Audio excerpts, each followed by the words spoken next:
go through them relatively quick, so you guys can get the rest of the day to yourselves. So let's get started. What role does the media fill? So obviously it can fill lots of different things, but for most of the kids it's definitely a way to kill time. A lot of times, the kids, they don't have other things to do. When you hear about our parents growing up in Egypt, it seems like they were always in the streets playing with other kids, playing soccer if they were boys, or with girls they were, helping out at home or doing whatever.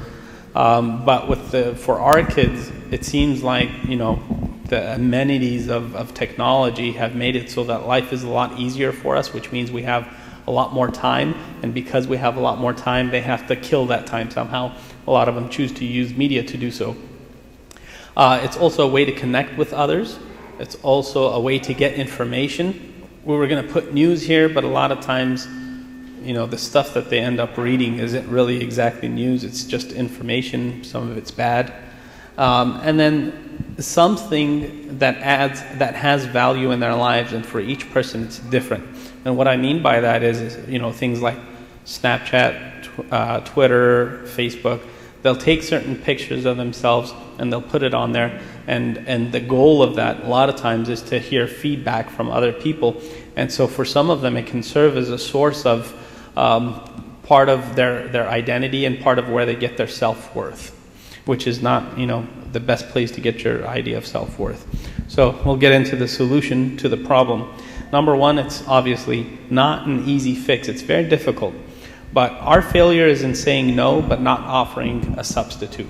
And what I think of when I think about this is when my kids were 2, or one of them was 2, and I take something from him, I had to give him something in return. Otherwise, he's just going to sit and nag and complain until he got it back. So a lot of times it's a kind of, I'll take this and I'll give you this, and it's a toy that you could play with. And he'd be happy with that for a little while. And third point is changing the orientation of their personal compass. What I mean by that is, if we're going to take something from them, being media, being something that kills time, being something that helps define part of their self-worth, we have to give them something in return, and we have to give them a sense of purpose, a reason to enjoy what it is that we're trying to give them. And most of the time, the best way to do that is by finding different services for them to be involved in. So it's kind of a threefold distraction when they go into the service. Number one, many find their sense of purpose in the service. A lot of times, if you've met, I can think of a few examples off the top of my head where kids will come to church, they'll be lackadaisical about their spiritual lives, but then you give them a responsibility in church, and they're there before anybody else is, and they really dedicate it to their service, and I think it changes them completely. So many find their sense of purpose in the service that they're involved in.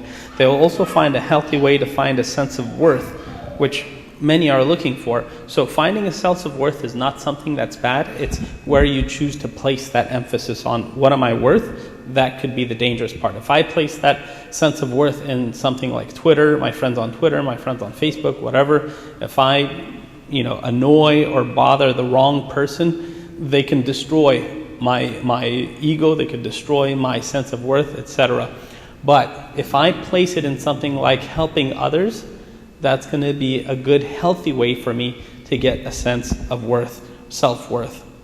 And obviously the third thing is, it's also going to be a very good way to find a sense of belonging and owning. What I mean by that is, you as a group of servants, you have something that unite, or I should say we as a group of servants have something that unites us. We care for these kids that we serve. And so it gives us a purpose. We have a common goal and a common purpose, and that's to help kids. And so that's something that unites us, and it gives us a sense of belonging. But at the same time, if they're giving a certain service that they're in charge of, it gives them a sense of owning it. I own this and I feel proud of it. Obviously, we don't want them to become territorial or anything like that. But owning something and being proud of it is not something that's bad. Obviously, we help them understand that this is a service that we offer God. We're building God's church. We're not building Robert's church or whoever else's church. So if they understand that, I think it's healthy for them to feel like they own part of the service.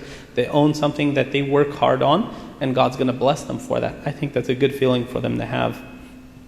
Now, I listed some of the different services that we offer. One is preparing the prosphora. Not every kid wants to be a Sunday school servant. Some of them they like working with their hands. They don't want to talk to other people. They maybe don't have the interpersonal skills, so they can make orban. A lot of kids will go into that service and they really like it. They feel like they're able to serve and they're able to produce something. They can see results, but at the same time, it fits with their capability or their ability. Second service is we have a setup and tear down because our church is still new. For a church like this, you guys don't really have to worry about a setup or tear down. But in a well-established church like here, it could be something as simple as organizing the books, organizing the head covers for the women. It could be something as simple as organizing the books for the deacons, making sure that all the benches are nice and lined up before we leave for the day. It doesn't have to be anything that's really fancy. And you'd be surprised, especially for high school and junior high kids. They're almost asking for anything like this, and they jump right in. Third service is helping with Sunday school services and providing their needs. So today I was talking to Dr. Yosri, and he told me that right after church I got to go pass out the Orban, and I'll be back up. In our church, the kids actually pass out the Orban, the ones that are in... So their meetings, the college kids, their meetings on Sunday. Sunday school's on Saturday, actually. So the college kids go out and they'll count how many kids are in each class. They'll divide out the Orban and they go do it. And it's a way, again, to get them active and feel like they're part of the service. Number 4, teaching hymns. I remember specifically one example where they put one of the kids in charge of teaching hymns during Ashaya, or during the sermon of Ashaya. And it really made a big difference in his life. This guy's more dedicated than anybody else in the church is to Vespers, because he feels like this is something that he needs to be there for. The church counts on him, and he has to live up to the expectations. And he loves it, and he's happy. I think book club is something that was really a big change maker for us in our church. And we've kind of applied it to many different areas, and I'll talk about it a little bit more in the coming slides. And then we should also have a welcome committee. I remember when I came here for, 8 years ago, what was his name, Uncle Ramsey? Yes, he came, found me, and he got my number, and got my address, and and he was really, really, really good at it. This would be a great opportunity for some of the younger people to actually become involved in that.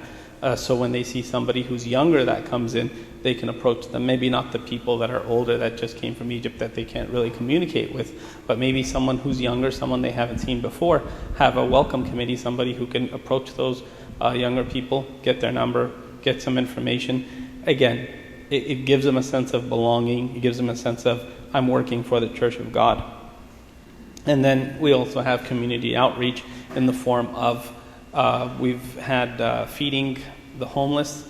We've also had putting care packages together, which is basically you put a toothbrush, toilet paper, things that homeless people don't have a lot of access to, and you'll pass it out.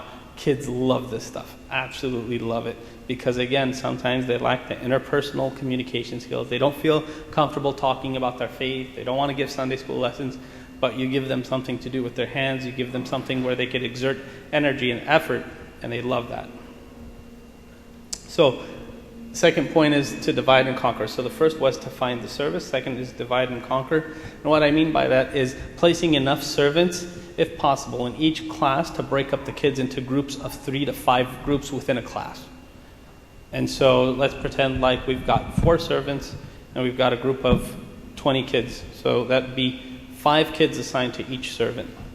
And then we take those 5 kids, and that servant's going to be responsible for organizing an intimate gathering for that small group. Meaning, so let's see, this first row, we'll pretend like you're and me, we'll pretend like we're a group within the Sunday school class, and Abuna is going to be responsible for us. So Abuna is responsible for setting up and organizing intimate gatherings for us. And if it's preferable, if possible, that the group of kids are already friends outside of the Sunday school classroom. So they have a bond already, because that makes it easier for them to discuss different things, and we'll get into that. So if we could divide the Sunday school groups, or the Sunday school kids into groups of 3 to 5 per servant, and each servant is responsible for 3 to 5 kids, it makes it very much easier, because then also visitations are going to be much easier if you have 3 to 5 visitations to do, you could potentially do even 2 rounds of visitations each year. And if you have a group of 25 kids, you have a group of 4 servants, it's sometimes really hard to go through and know even where to begin. But if I'm responsible I know those 4 are mine, it makes it easier. It makes my focus. It's not divided 20 different ways. It's divided in 4 different ways, and it makes it much easier to do visitations, callbacks. I know if they're missing. I know if this or that. So you're kind of breaking them up, but you're not really, because the class is still the same. It's 20 kids, but you have a much more individualized system. I also find that our kids don't like to be visited in their homes. This is for high school.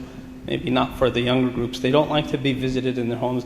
I found that when I go to their home, they feel awkward. They feel like mom and dad are here. I feel kind of like I'm not cool. They're, cramping my style. So I've always found that they tend to like it better if I take them to Starbucks, or I take them out to Taco Bell if it's yum, or whatever. They tend to be happier to go out, and they feel like they're treated more as an adult than a child, me visiting their home, and they're much more likely to have a personal connection. And they are much more likely to be impressed in an intimate setting. And what I mean by impressed is the 2 meanings of the word. Much more influence. We're able to influence them more when it's a more intimate setting, and they feel like we've gone out of our way to make time for them. We're willing to take them out. We're willing to spend money on them, even if it's just something as simple as a cup of Starbucks. Going on to book club, and I think this is something that we need to utilize in our service, and this is what I mean by part of the distraction, giving them something else. So we give them, obviously, number 1, we give them a service if we can, and number 2, we create something for them to help them focus on church outside of church. So the way book club works is a book is chosen. The books are shorter, spiritual, and easy to read. Everyone reads at home, so we don't get together and we read a chapter. No, everybody's responsible for reading a chapter or however many pages you decide on at home on their own. And then we set up a time where we get together and we discuss. Okay? And obviously you make sure to tell them that this does not replace reading the Holy Bible, and they're going to naturally start doing both. Because most of the time they'll start with just the book club, and then they'll realize, okay, I should probably read my Bible too, and they'll add that to their spiritual practice. I really like this book. It's called Paradise on Your Doorstep. It's a very good book for a first book club, and the reason why I like it is because it's very easy to read. It's not even in paragraphs. It's basically bullet points. And so they could read it very easily, and it's Father Anthony Canieres. I think he's either Greek or Russian Orthodox, something like that. His books are very spiritual. He's Greek, yeah. He's very spiritual, very, very simple, has beautiful meditations, and like I said, it's in bullet point format, so it's really easy for them to read. And you basically get together and you say, hey, what did you guys like about the first chapter? What's your thought? If you're trying to do that with a group of 20 kids, nobody's going to talk. But if you get a group of 4 kids, 5 kids that are already friends outside of the classroom, they'll talk. They'll say what they think, because it's not that embarrassing. They're not having to speak out in a group of big more people. And last point is going to be to challenge the media. I mean, these kids hear the most ridiculous and ludicrous things. They're now hearing that there's no difference between a man and a woman. If you are born a man, one day if you decide that I want to be a woman, you could be a woman, and you should be allowed to go into the girls' locker room and shower with the girls. I mean, this isn't stuff that I'm making up. This is stuff that is happening. This is stuff that there are lawsuits about, that they've won the lawsuits, and now the federal government's trying to implement these changes in schools for these kids. So if we're not aware of this, if we don't pay attention to what they're hearing and what concerns them, I think that's very dangerous. So we have to be aware that they live in this world, they hear about everything that happens, and they look to us to answer these questions. So they say that kids will sometimes put their parents in difficult situations. They'll actually aggravate their parents so they can watch their reaction to how they react to stress and learn how they're supposed to respond when they're stressed. Our kids, I believe, do the same to us. So when things like gay marriage, subject of gay marriage or transsexual identity or whatever comes up, they will look to us to see, how am I supposed to feel about this? What is your teaching about this? They might not always agree with us, but we should offer a very clear example of how we're supposed to feel and how we're supposed to think about this and how we're supposed to approach this, because they look to us for answers, because sometimes these subjects aren't discussed at the home at all. And, I think we have to discuss it.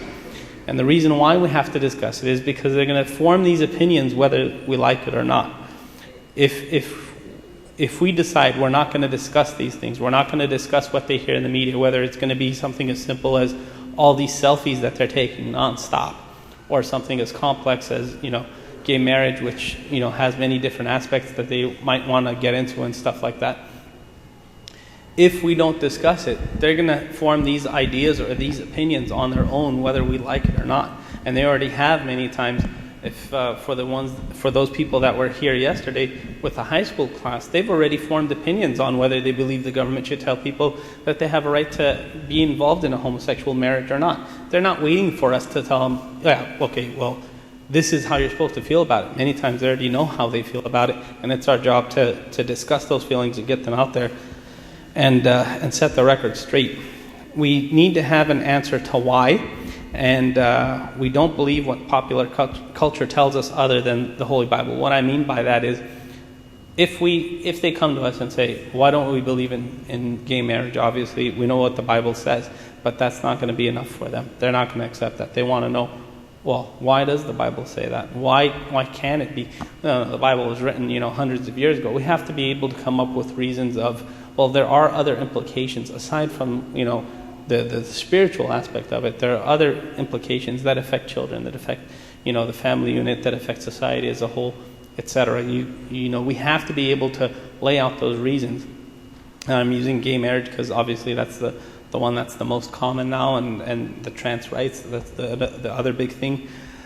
But I think the big thing is going to be distraction, breaking them up into smaller groups, doing the book club so that they have something that they could focus on outside of the classroom. And to us, that's what has seemed to work for us the best. And then the last thing is, for Sunday school lessons, you got to keep them short, no longer than 20 minutes. Their attention span can't handle more than that. And I think that's it. Anybody have any questions or thoughts or concerns, disagreements?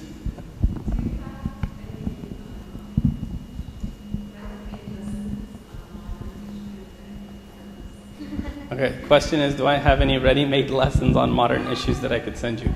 I don't have anything about it, but on that, but I know my friend and I are really passionate about stuff like this, so we could potentially put together some things for you guys and send them out.